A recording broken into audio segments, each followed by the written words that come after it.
প্রথমেই থাকছে আজকের প্রধান সংবাদ শিরোনাম।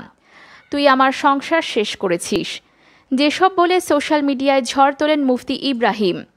শেখ হাসিনার বিকল্প নেই বললেন ওবায়দুল কাদের রিজভী। জয়পুরহাটে ছাত্রীকে অপহরণ ও ধর্ষণ ৬০ বছরের কারাদণ্ড। ২১ কোটি টাকার সুলতান মারা গেল হৃদরোগে। এবার দেখুন বিস্তারিত সংবাদ। তুই আমার সংসার শেষ করেছিস। সেনাবাহিনীর অবসরপ্রাপ্ত মেজর সিনহা মোহাম্মদ রাশেদ খান হত্যা মামলার চতুর্থ দফায় প্রথম দিনে ৩ জনের সাক্ষ্য গ্রহণ ও জেরা সম্পন্ন হয়েছে। এ নিয়ে এ পর্যন্ত মামলায় ১৭ জন সাক্ষীর সাক্ষ্য গ্রহণ ও জেরা সম্পন্ন হয়েছে। রাষ্ট্রপক্ষের আইনজীবী, কক্সবাজার জেলা ও দায়রা জজ আদালতের পাবলিক প্রসিকিউটর ফরিদুল আলম আরটিভি নিউজকে জানিয়েছেন, চতুর্থ দফা সাক্ষ্য গ্রহণের প্রথম দিনের শুরুতে ১৫, ১৬, ১৭তম সাক্ষী যথাক্রমে সেনুয়ারা বেগম, হামজালাল ও সালে আহমেদের সাক্ষ্য গ্রহণ শুরু হয়। পরে ২ নং আসামি বরখাস্ত ওসি প্রদীপ কুমার দাসের পক্ষে আইনজীবী অ্যাডভোকেট রানা দাশগুপ্ত প্রদত্ত সাক্ষ্যের ওপর দীর্ঘ সময় জেরা করেন। সকালে সালে আহমেদ ও আলী আকবর সহ ৪ জন সাক্ষীর হাজিরা দেন রাষ্ট্রপক্ষ। দুপুরে প্রায় ১ ঘণ্টা বিরতির পর আদালতে বিচার কার্যক্রম পুনরায় শুরু হয়। ১৫তম সাক্ষী সেনোয়ারা বেগম ওসি প্রদীপের দিকে আঙ্গুল উঁচিয়ে চিৎকার করে বলেন, তুই আমার সুখের সংসার শেষ করেছিস। সেনোয়ারার স্বামী জলিলকে গুম করে রেখেছিলেন টেকনাফ থানার সাবেক ওসি প্রদীপ কুমার দাস। তারপর কথিত বন্দুকযুদ্ধের নামে হত্যার পর মিলে জলিলের লাশ। দীর্ঘ ৭ মাস সেনোয়ারার স্বামী জলিলকে গুম করে রেখেছিলেন টেকনাফ থানার সাবেক ওসি প্রদীপ কুমার দাস।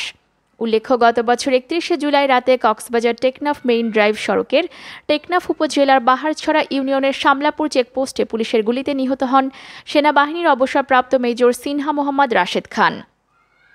এ ঘটনায় গত বছর ৫ আগস্ট সিনহার বোন শারমিন শাহরিয়ার ফেরদৌস বাদী হয়ে টেকনাফ থানার সাবেক ওসি প্রদীপ কুমার দাস ও বাহারছড়া তদন্ত সাবেক ইনচার্জ পরিদর্শক লিয়াকত আলী সহ ৯ পুলিশ সদস্যের বিরুদ্ধে মামলা দায়ের করেন। মামলার প্রধান আসামি করা হয় লিয়াকত আলীকে।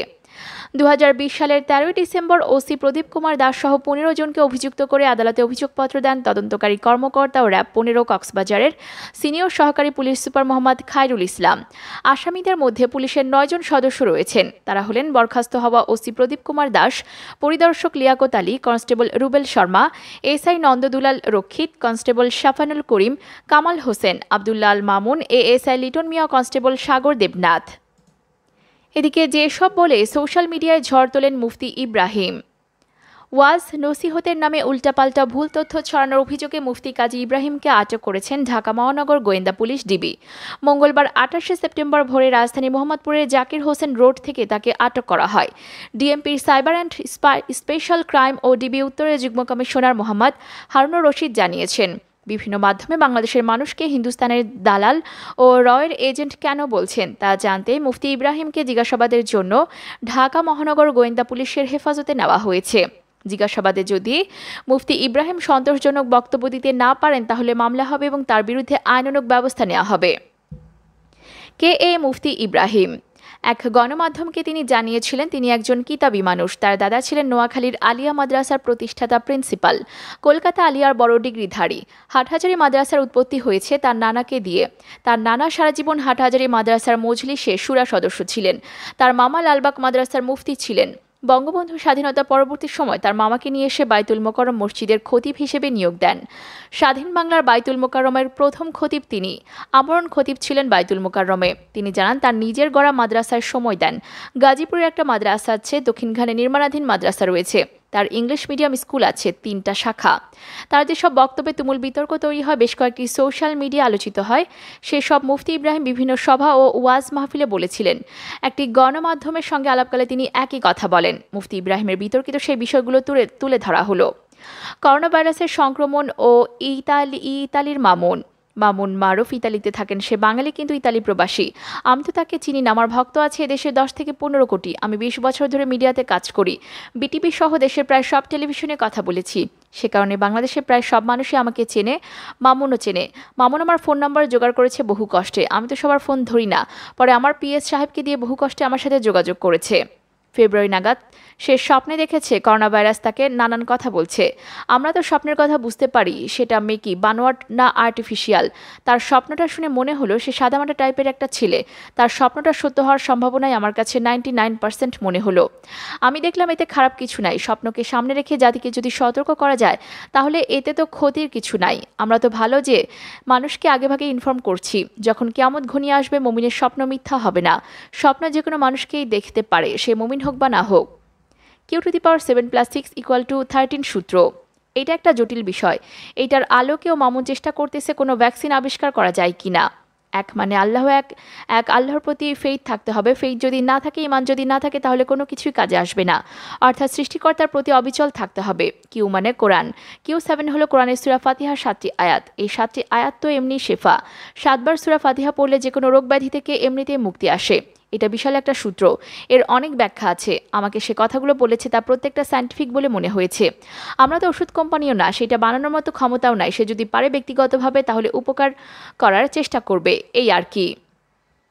এদিকে শেখ হাসিনার বিকল্প কেউ নেই, ওবায়দুল কাদেরকে বললেন রিজভী। প্রধানমন্ত্রী শেখ হাসিনার বিকল্প কেউ নেই বলে মন্তব্য করেছেন বিএনপির সিনিয়র যুগ্ম মহাসচিব রুহুল কবির রিজভী। তিনি বলেছেন, প্রধানমন্ত্রী শেখ হাসিনার বিকল্প কে? বিএনপি নেতাদের কাছে এমন প্রশ্ন রেখেছেন আওয়ামী লীগের সাধারণ সম্পাদক ওবায়দুল কাদের। কথা হচ্ছে, গণতন্ত্র বাক স্বাধীনতা বিরোধী শক্তি হচ্ছে আজকের প্রধানমন্ত্রী অবৈধভাবে জোর করে ক্ষমতায় থাকা আওয়ামী লীগ সরকার। ফলে ওনার কোনো বিকল্প নেই। আর গণতান্ত্রিক শক্তির প্রতীক খালেদা জিয়া। মঙ্গলবার 28শে সেপ্টেম্বর দুপুরে ঢাকা রিপোর্টার্স ইউনিটিতে এক আলোচনা সভায় এসব কথা বলেন রিজভী। নির্দলীয় নিরপেক্ষ সরকার ও বহুদলীয় গণতন্ত্র শীর্ষক সভাটির আয়োজন করে মানব সেবা সংঘ নামের একটি সংগঠন। সভায় রিজভী বলেন, ফ্যাসিস্ট সরকারের হাত থেকে গণতন্ত্রকে ফিরিয়ে আনতে হলে নির্দলীয় নিরপেক্ষ সরকারের বিকল্প নেই। এদিকে জয়পুরহাটে ছাত্রীকে অপহরণ ও ধর্ষণ, 60 বছরের কারাদণ্ড। জয়পুরহাটের নবম শ্রেণী এক ছাত্রীকে অপহরণ ও ধর্ষণের অভিযোগে এক যুবককে 2টি ধারায় 60 বছরের কারাদণ্ডের আদেশ দিয়েছেন আদালত। মঙ্গলবার 28শে সেপ্টেম্বর জয়পুরহাট জেলা নারী ও শিশু নির্যাতন দমন ট্রাইব্যুনাল বিচারক মোহাম্মদ রুস্তম আলী 3 বছর আগে করা এই মামলার রায় ঘোষণা করেন। জানা গেছে, দণ্ডপ্রাপ্ত আসামি মুমিন আকন্দ জয়পুরহাট সদর উপজেলার বম্বু ইউনিয়নের ধারাকি বড়াইলপাড়ার মামুন আকন্দের ছেলে। এ আদালতে রাষ্ট্রপক্ষের আইনজীবী ফিরোজা চৌধুরী জানান, রায়ে মুমিন আকন্দকে অপহরণের অভিযোগে 30 বছরের কারাদণ্ড এবং 7 লাখ টাকা জরিমানা করা হয়েছে। জরিমানার টাকা না দিলে তাকে আরও 7 বছরের কারাদণ্ড ভোগ করতে হবে। একই সঙ্গে ধর্ষণের অভিযোগে 30 বছরের কারাদণ্ড এবং 10 লাখ টাকা জরিমানা করা হয়েছে। অন্যথায় তাকে আরও 5 বছরের কারাদণ্ড ভোগ করতে হবে। এদিকে 21 কোটি টাকার সুলতান মারা গেল হৃদরোগে।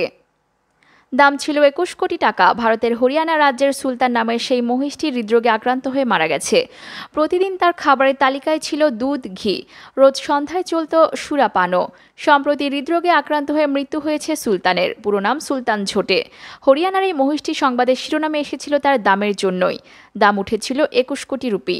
সেই সুলতানের হঠাৎ করে হৃদরোগে মৃত্যু হওয়ায় শোরগোল পড়ে গেছে হরিয়ানায়। খবর আনন্দবাজার পত্রিকার। সুলতানের মালিক নরেশ বেনিওয়াল হরিয়ানার কৈথলের বুড়াখেরা গ্রামের বাসিন্দা। খুব ছোট থেকে সুলতানকে লালন পালন করেছেন তিনি। সুলতান ছিল তার সন্তানের মতো।